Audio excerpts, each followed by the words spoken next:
AI came out so quickly. It came out first, and now we're trying to figure out how to use it, Right. how to implement it. What are those policies and guardrails that we need? So we're kind of playing going backwards a little Yeah. bit.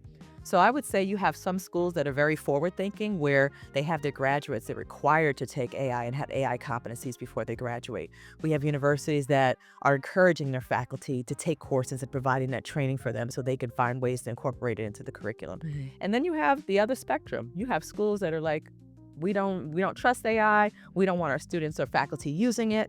And that's not realistic because AI is here. It's not going anywhere. And we have a responsibility as educators to prepare, whether it's nurses, doctors, PT, OT, they're entering a workforce that's already using it. So it's our responsibility to prepare them. Absolutely. Welcome to Let's Get Real, a candid conversation about leadership, impact, and what it means to show up authentically. Today, we have Dr. Kellie Bryant, who is a leader in AI and in nursing, and also who is the owner of K. Bryant Consulting. Welcome, Kellie. Thank you. Thank you for the invitation. Absolutely, absolutely. So Dr. Bryant, take us back. Tell us about your current role and how you got to where you are. I've always been known as like the tech person. Okay. Even when I was a professor, when I first started out, I was in simulation. So that has to deal with a lot of, mannequins and high tech equipment. So that was my background. So when the job opened up, I was like, this is perfect because I love being the tech person, but I also love nursing education. So it kind of combines both of them. Right. So it's one of those where I just applied and I said, and I knew the person who had the position before. I had worked with her for like 14 years. And I always thought, oh my goodness, she has a dream job. So when the position opened up, I said, let me go, throw my hat in there. Nice. And I love it because I get to use that innovative side of myself. I get to use the simulation and a lot of other technologies and AI in helping the way that we educate our future nurses because we can't teach the same old way, Right. the boring PowerPoints. Yeah. Yeah. So how do we make it, especially with this generation, because they are from a tech background. Absolutely. You need to keep them engaged because if you lose their attention, That's it. it's They very back hard. on the phone, doing Mhm. whatever they're doing. Yeah, Yeah, exactly. I hear you. I keep thinking about how much it's gonna how it's gonna change nurses at the bedside. And can you talk a little bit about what you see in terms of using AI from a care delivery, Mhm. then documentation, and then information transformation, all of that? What do you see in the next 3 years? You know what's interesting? I have not been in the hospital in about 15, 20 years. Okay. But because I'm an educator, because I'm providing education to nurses, I have to stay on top of it. So although I haven't had firsthand experience, it's my responsibility to know what is going on in the Right. hospital. So for example, I know that AI is being used now for, ambient scribe. That, nurses, healthcare professionals are able to wear devices where it's recording the patient interaction and then extrapolating the important information and putting it directly into the chart, saving so much time. I wish I had that back when I was Me practicing. too. You know how much time we used to I won't say wasted. Right, How right, much right. time that we took charting instead of providing that direct patient care. Right, right. So it's great that we have that technology so we can spend more quality time at the bedside. I love the fact that AI is being used to help with developing clinical plans and pathways for our patients. I always tell the story. I have a cousin who has cancer, and he's currently not getting any treatment. It's been years now. And it's because he's in a study from NIH where they're following him and they're using AI to predict when he should go ahead and get treatment. So what it's doing, it's buying him time because maybe a new treatment will come out. Right. Because a lot of times people, particularly with his type of cancer, he's young, he doesn't want to have surgery. So that's a perfect example of how AI is being used to make these decisions for patients that can, maybe save them a surgery or provide a better treatment. Right, right. So I also think as you were talking that it's gonna help us to work to the top of our licensure. When you think about, to your point, I'm in here having this conversation with the patient, getting information, something's listening, pulling what I need. I can now use that to now make the decision or use that to inform what I mhm. do next versus I've got to now document and now the next person is doing that and slowing things down. So much more efficient as well. So what does it mean to you to sit at the intersection of nursing and technology?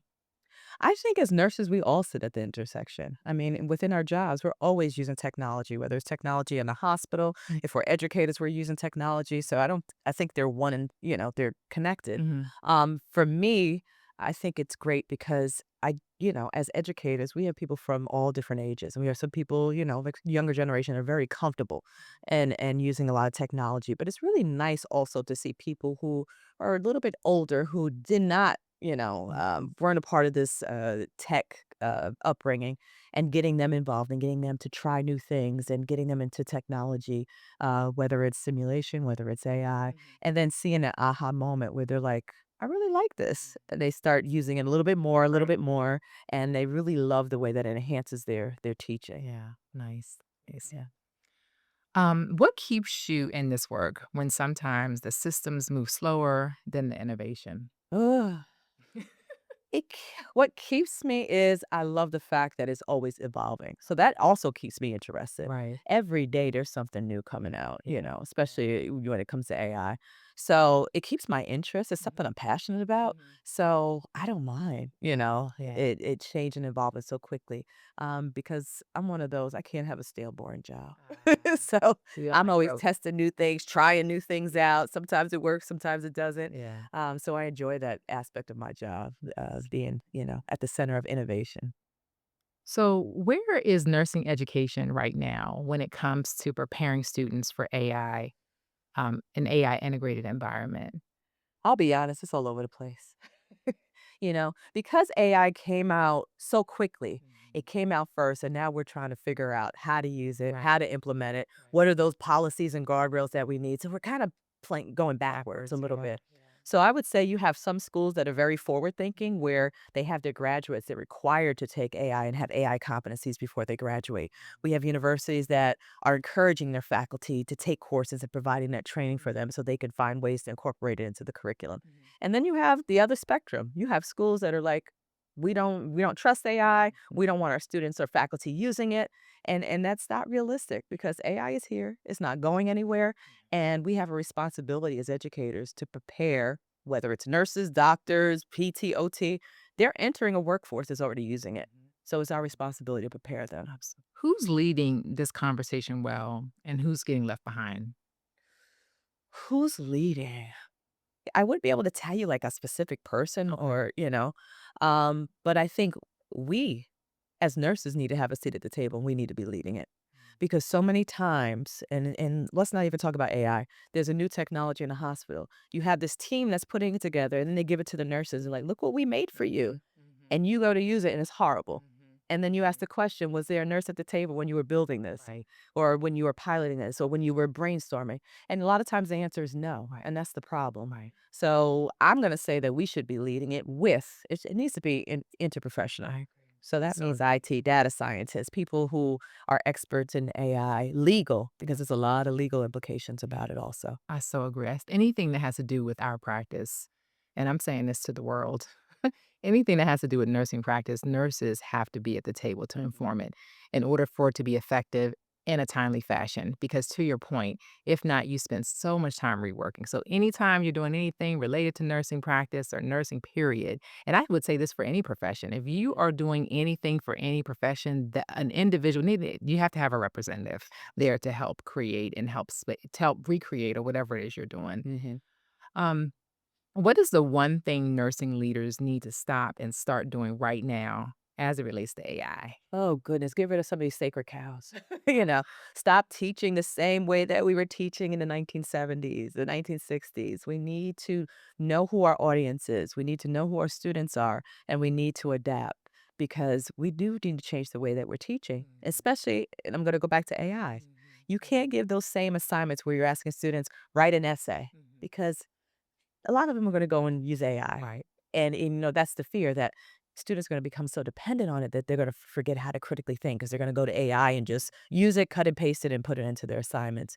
So I think we need to adapt to the times. So as nurse educators, we need to know what is the best ways that we can provide this education mhm. so that our students receive it, and that it's, like I said, engaging Right. and it's appropriate for, our learners. Not everybody learns by reading a book. A lot of our students aren't reading books anymore. They learn in different ways. They learn by watching videos. They learn from things that they see on the web. So how do we incorporate that? Because at the end of the day, it's really about, are they getting those competencies? Are they ready for practice? Right. Whatever way they get that information, long as it's accurate and they're competent, that's the most important. Love it.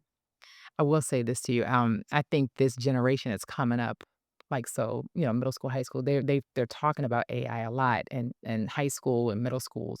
And so I had asked my son a question. I said, "I'm gonna ask chat." And he was like, "Stop using AI. You're depending on it way too much. You could just Google that." And I was like, Wow. "Whoa." First of all, he schooled me, but also I'm like, where did he get that from? Like, clearly they're teaching them that you shouldn't be overly dependent on it. And so I think that they're ready for it. You know what I mean? They're ready to use it in their everyday. I think they're ready to maybe it'll help inform how they learn, of Mhm. course. But I was really impressed by him saying that to me because he's right. I do overuse it. I ask Chat everything. What kind of shoe should I wear with this?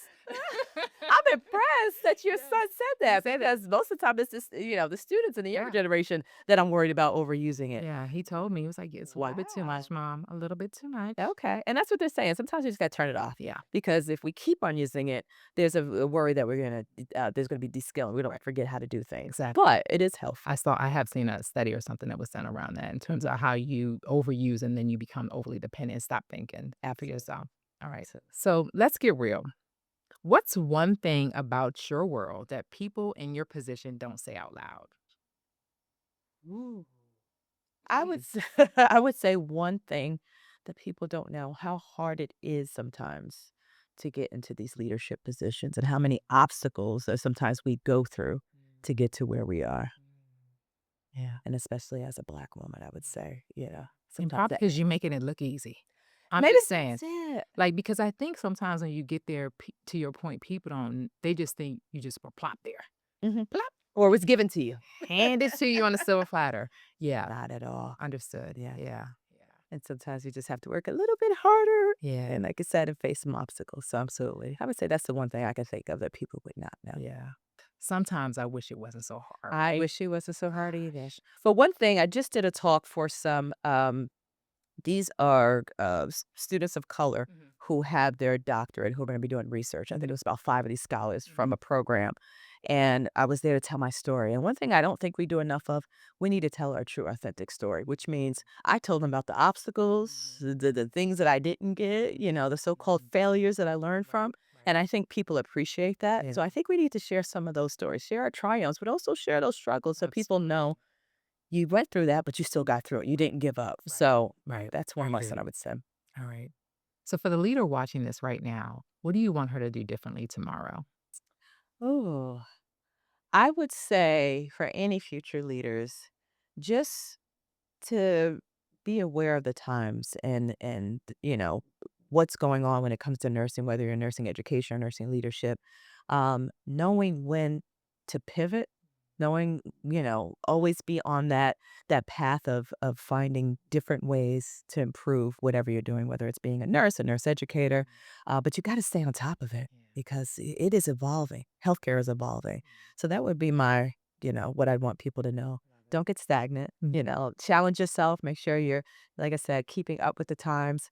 And also as a leader, and this might be a little different, but don't be scared to take chances also. I was telling some of the students that I just did a talk with yesterday, so many times we talk ourselves out of whether it's leadership positions or fellowships or something that we really want to achieve. And then we're like, oh, we're not ready. We're not prepared. So I'm not even going to apply. The one thing I learned as I get older, just go for it. Yeah. You never know. There's so many things that I talk myself out of. And then I learned just go for it. The worst that can happen is you don't get it and you're back where you were before. And then you could be surprised and you can get it, Mhm. whether it's a Mhm. job or something else. Nice. That's probably, I would say, even the more important advice I would give. Nice. Thank you. So now we're going to go into off the charts, which is a rapid fire questions that I'm going to ask you. So the first is the tech tool you actually use every day. ChatGPT. Biggest myth about AI in healthcare. That it's gonna go away. It's just a fad. Best advice you ever ignored. Oh, that I haven't ignored. Um, ooh, when I was, in nursing school, I was in the bachelor's program and I wanted to get my master's, and my advisor said, "I don't advise you to get your master's because you don't have enough nursing experience, and I would never let you in my program if it was up to me." Yeah, I ignored that, and I continued. I would too. That was a great decision. Coffee or tea? Ooh, both, but coffee first. Coffee's the best. Mm-hmm. One thing nurses need to know. Don't ever forget patience. Patience first. Let that be your priority always. The leader who changed everything. Changed everything. Oh, man. For me, Mm. I would say my mentor. I have quite a few, but what comes to mind, Anne-Marie Morrow, someone I worked with when I was at NYU that's always been my cheerleader, who's always supported me, who always pushed me, who always told me when if I needed that, kick in the butt to say I was getting off the track, she would be that person too. I would say she's helped me out probably the most. If nursing had a theme song, what would it be? I don't know why, but Staying Alive came to mind first. Oh, was the first one, and I don't know why. It's appropriate, I think. Ooh. Yeah, Okay, that's what we'll I would go with that. say. All right. Okay. And again, I haven't been in a hospital setting recently, but I mentor a lot of students, and things just seem different. It's tough out there. It's still rewarding. Don't get me wrong, and I don't want to make it seem like it's in a worse position, but they have a lot on their plate. Patients are sicker. There's a lot more responsibilities, so That's very I would different say spaces. What is your go-to treat? Ben and Jerry's non-dairy ice cream. Oh, what flavor? I love I think it's called Not Tonight or something like that. I love ice cream that has a lot of things in it. Chocolate, So when Basker's almonds. and Robbins came out, because I feel like they were the original crazy ice cream places. That must have been your space. It definitely was. There was one that was called Everything But The, and it literally had everything but the kitchen sink in it. Mm, But they don't have a non-dairy version, so yeah, got it, got it.